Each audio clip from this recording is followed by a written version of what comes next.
c'était un des thèmes de notre atelier, le calendrier s'accélère sur la question du PADUC. Le PADUC, c'est une question stratégique, fondamentalement politique. C'est un document qui n'est pas seulement un document d'urbanisme, c'est un document qui a vocation à décliner notre vision collective, à nous, Corses, de ce que doit être le développement économique, social, culturel, territorial de notre pays à l'échelle d'une génération. Ce débat s'accélère. Le 28 juin prochain, donc dans moins de 3 mois, un peu plus de 3 mois, pardon, nous aurons une séance à l'Assemblée de Corse. Une séance qui sera consacrée à la discussion de fond sur le contenu du PADUC. Le deuxième point que nous avons abordé dans notre atelier, c'est réfléchir comment nous pouvons être aussi efficaces que possible à l'occasion de cette session du 28 juin.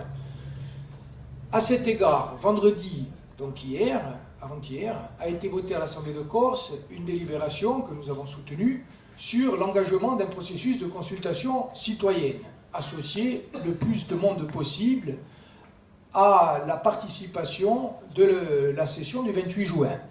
À ce titre-là, tous les élus, et notamment les élus locaux, vont être destinataires d'un questionnaire. Donc nous invitons ceux qui sont élus dans la salle ou ceux qui ont des contacts avec les élus de leur village à se rapprocher, bien sûr, pour que remonte le plus possible au niveau de l'Assemblée de Corse une vision qui est une vision progressiste et courageuse au plan politique, forte au plan politique de ce que doit être le PADUC. Par ailleurs, nous devons également nous organiser sur le terrain. Exemple suggéré par Thiard, il existe une commission dite, même si le terme n'est pas très plaisant, de consommation des espaces agricoles. Elle est méconnue, pour tout vous dire, la plupart d'entre nous n'en connaissions pas l'existence.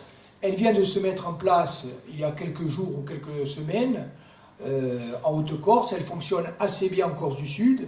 Cette commission est en fait saisie, alimentée en dossiers, et notamment en dossiers de demande de permis de construire, par les tiers, et notamment par les citoyens de base, et elle donne un avis sur la conformité de ces demandes de permis avec la destination traditionnelle des terrains.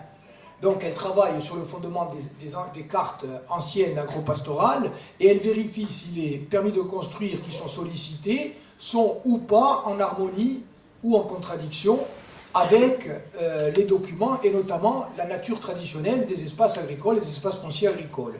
L'intérêt de cette commission, c'est que jusqu'à aujourd'hui, alors même qu'elle ne délivre qu'un avis simple, c'est-à-dire un avis qui ne lie pas l'autorité qui délivre le permis, elle a toujours été suivie.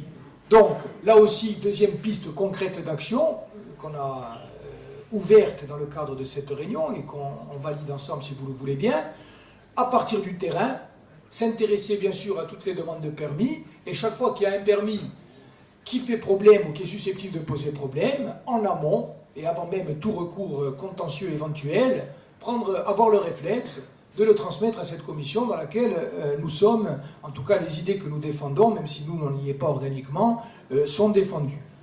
Donc voilà en ce qui concerne le PADUC, je rappelle, calendrier resserré, très important, le 28 juin, on a une échéance qui est une échéance quasi déterminante.